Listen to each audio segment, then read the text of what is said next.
There we go. I think, okay, now it's started recording. All right, well, hello. Thank you so much for being willing to meet with me today. My name is Zoe. I am just like Gabrielle, who emailed you earlier. I'm also one of the seniors in the public health program here at UTA. Um, so we are super excited to be bringing more awareness to Maverick Pantry. I know it's something that just started this year. So maybe could you tell me a little bit about yourself? Yeah, my name is Alexis. I use she, her, hers pronouns. I am the Emergency Assistance Coordinator through Student Advocacy Services. One of my main job responsibilities is to oversee the Maverick Pantry. My other job responsibility is to oversee the Emergency Assistance Fund. Okay, awesome. Thank you so much. So, what got you interested in working for the Emergency Assistance Fund?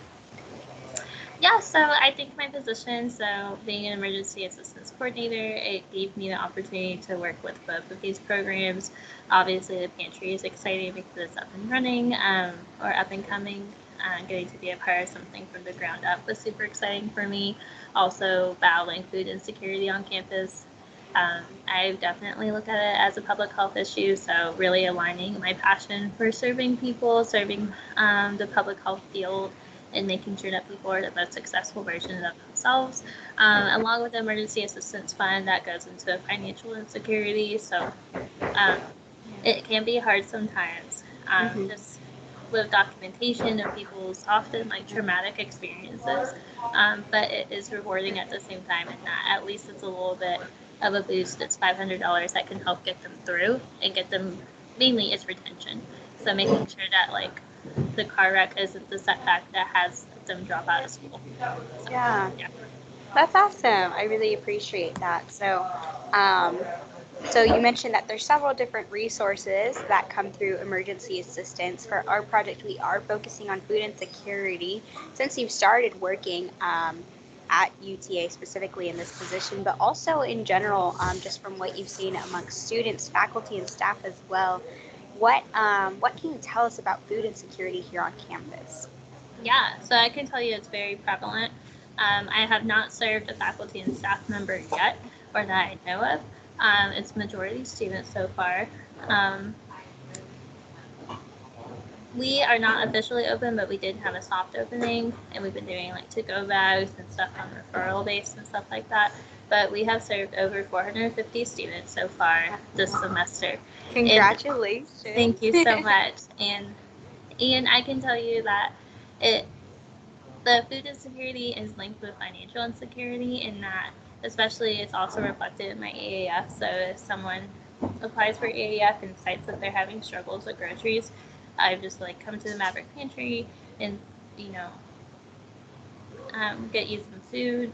And a lot of it is not that our students are unemployed, it's that they're underemployed. And so working in the service industries, working student part-time jobs Right. is often not enough to cover their rent, gas, insurance, health needs, and food. Mm-hmm. And so unfortunately, we do see our students struggling to get food because at this point, it's like the last thing that they're spending their money on. Um, so it's more of an issue of underemployment. Yeah, and how do you think the pandemic has affected food insecurity here at UTA?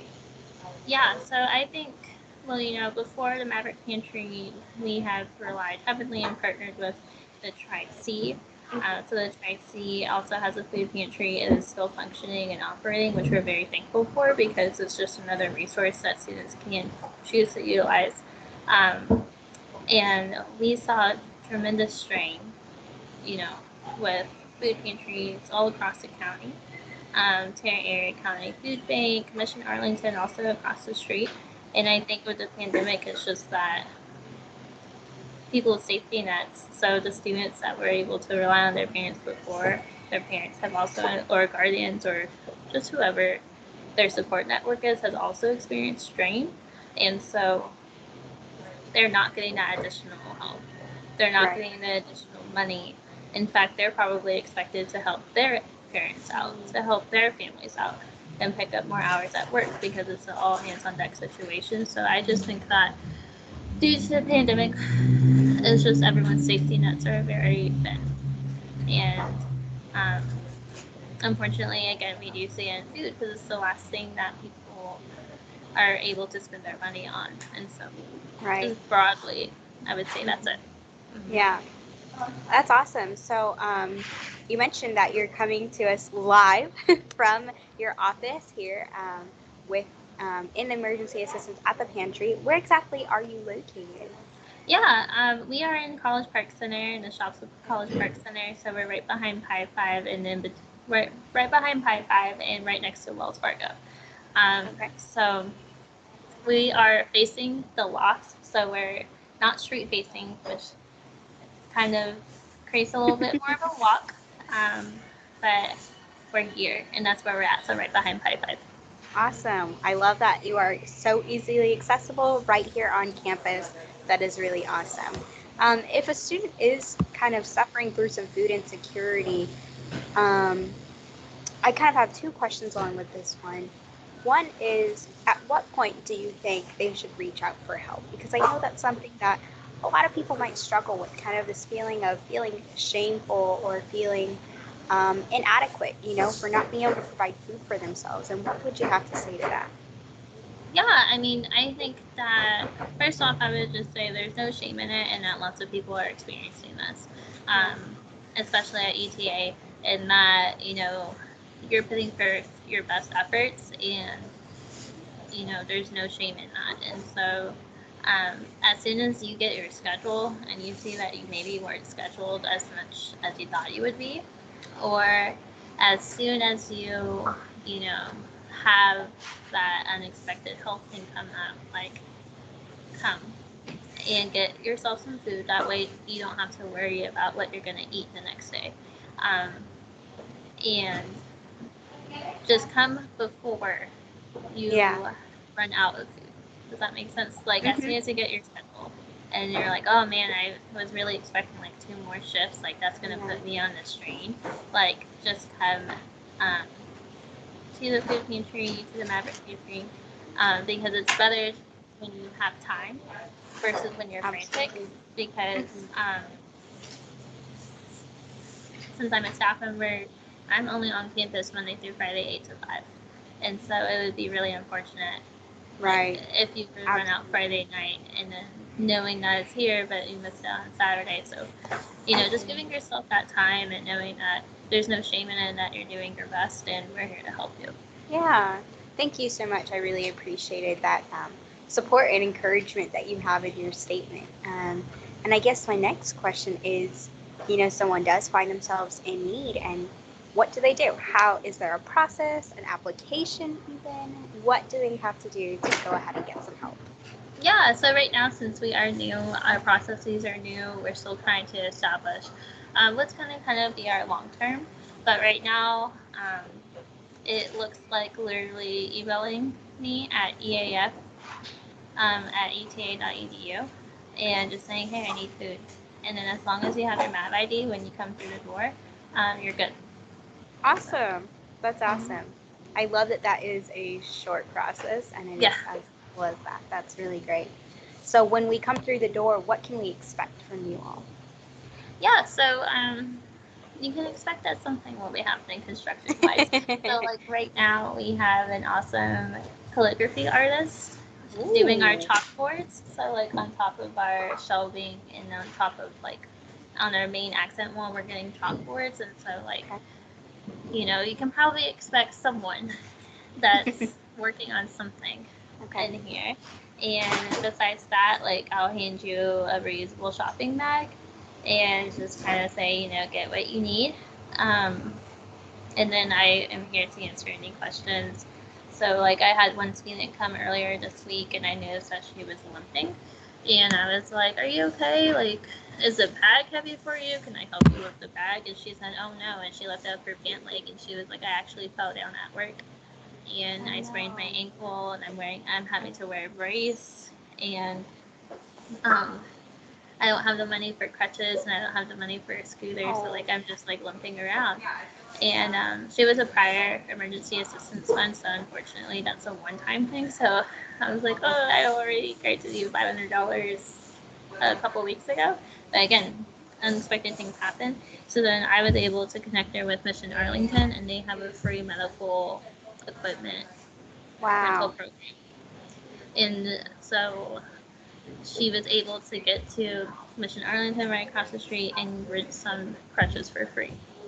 That's So awesome. sometimes, it's those conversations like, hey, why are you limping? Are you okay? And so I'm so happy that, she didn't play it off and say, like, oh, no, I'm fine. Yeah. Like, I'm happy Yeah. that she actually told me, like, I actually hurt my ankle, Yeah.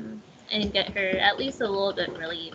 And so if I can't help you in the ways, I have two resources. I got some food and I got $500. And if I can't help you within those two things, or if we've maxed out those resources, then I really just like, helping where I can. And so I know things just around the community because it's part of my job. Yeah. And it's part of my job to relay those resources to students, and anyone that comes my path. So Yeah. That's awesome. We love having interconnected public health yes. resources. Yeah. That is really great. And I'm glad to hear, you're clarifying that your resources here with the Maverick Pantry and with the emergency fund are very specific, very clear. So we've got the $500 for emergency assistance, and then there's food. Yeah. Um, Now, I just like to know because I've never personally stepped foot into the Maverick Pantry. Is it Yeah. literally set up like a little pantry, like a little grocery store, or? Yeah. Okay. Yeah, I can show you. It's messy right now, Aw, but this is cute. kind of what it's Okay. like. Yeah. So this is my basic intern. She's putting bags together for me. Aw. Literally on the ground working, and then Okay. rice. We have some drinks that have been donated. This is our cans, good aisle, and Okay. ramen. Other things, snack bags, amazing calligraphy artist, uh, toiletries, Okay. baby items, Awesome. and period products. Wow. Mm-hmm. Okay. We love to Yep. see it. That is amazing. Thank you so Thanks. much. Wow. Look at this beautiful little mini tour. Yeah. Aw. So, and we Wow. also have a fridge. It's empty Okay. right now, but one day we will have stuff in it. So, So I noticed on your website that you mentioned to-go bags. What is that? to-go bags are things that we are implementing right now since we're not like fully open. Okay. So basically, it'll be like either a vegetarian bag or a non-vegetarian bag. And it'll just kind of be like a hodgepodge of staple items. So like Okay. bag of rice, bag of beans, mac and cheese.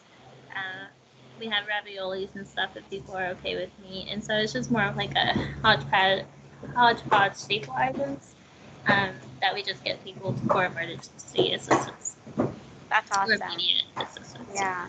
Aw. Okay, I think that might have covered everything, but let me go ahead and make sure, double check Yeah. my little document here. Okay, I have two last important questions. Kind of almost three. So, a quick question is, do you service only students? I know we kind of mentioned that earlier, that you haven't had any faculty or staff come in, but is this a resource that they can access? Yes. Yeah. Okay. So faculty and staff can access the Maverick Pantry. The emergency assistant fund is students only. Okay, awesome, perfect. And then another quick question was, uh, where can people find more information on the pantry and the services that you all offer? Yeah. So our number one resource is Instagram. So we post Okay, some current and up to date things on our Instagram. So it's at UTA Maverick Pantry. Is where we post all of our newest updates. awesome. And my last and most important question is, how are you all funded, and how can fellow peers and students who might not be currently experiencing food insecurity, but they want to help their peers, how can they get involved, and how can we contribute? Yeah. So we are funded mainly through the university and then partly with donations as well. So the university has allocated this space, which is super fortunate because, as we know, in College Park Center, the private businesses rent out these suites And so we were fortunate that UTA gifted us with this space, so we don't have to pay rent here. And like very, very rare that this happens. So we're happy about that, and we had some really great startup costs that we were able to purchase, like a lot of the shelving and chalkboards and all of that with. And then food donations have really been coming from everywhere. So with faculty and staff here, they've been doing it. Several student organizations, such as the BSA group, the fraternity Alphas, the Alphas have done several food drives for us. The AKAs have done several food drives for us. It's really just been an outpour of different organizations and different departments on campus. The Honors College did a humongous food drive for us that we're so thankful for that. The MAC did one for us. The School of Social Work, Public Health also did. Dr. Garner helped me out too. That's awesome. So that was super nice. And so it's just been like a whole community. It's been a village, which has been really great. And for students that want to get involved, it's really easy to do a food drive. I literally just like send you a list of all of our most in need products, and then students have been collecting them at like meetings or at events that they've been hosting. And we've been doing it that way, and then they schedule a drop off, and then they literally like drive up right here, and we help them get out with wagons, and that's it. That's awesome. Well, thank you so much, Alexis. This has been a very great learning opportunity for myself, and I hope that many others will learn about Maverick Pantry and everything that you all have to offer. I really appreciate it. Awesome. Thank you so much, Zoe. Thank you. Thank you. Do you have any questions for me, or is there anything that I can answer for you? No, I think you did great. Okay. Thank you so much. Well, I You're hope you welcome. have a wonderful rest of your day and a happy Thanksgiving. Thank you. You too. Bye. Bye.